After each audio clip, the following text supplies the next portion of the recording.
सामूहिक सन्ध्या आरतीको रूपमा यहाँको युवा परिषदले यो कार्यक्रमको आयोजना गरिरहेको छ।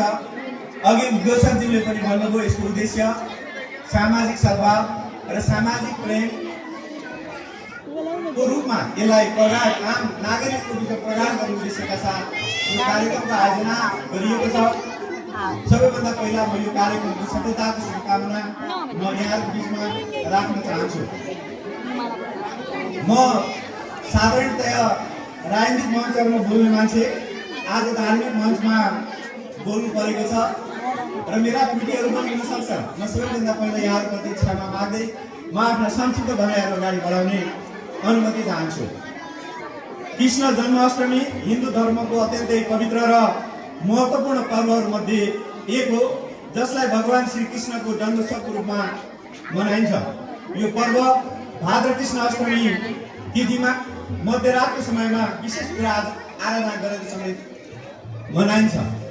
यसका विभिन्न महत्त्वहरू छन्।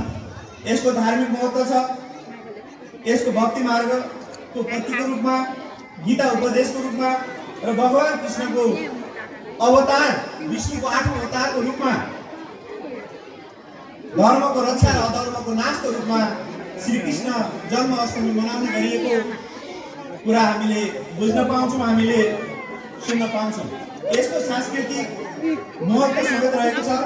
समाजमा एकता र उत्सवको माहौल यसले ल्याउने गरेको छ।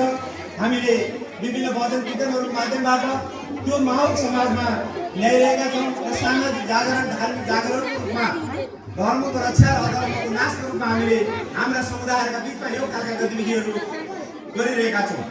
यसको आध्यात्मिक महत्त्व छ। यसले आत्मिक शुद्धि, व्रत, भजन जस्ता विषयलाई समेत सँगै लिएर जाने गरेको छ र धर्म अधर्मको सन्देश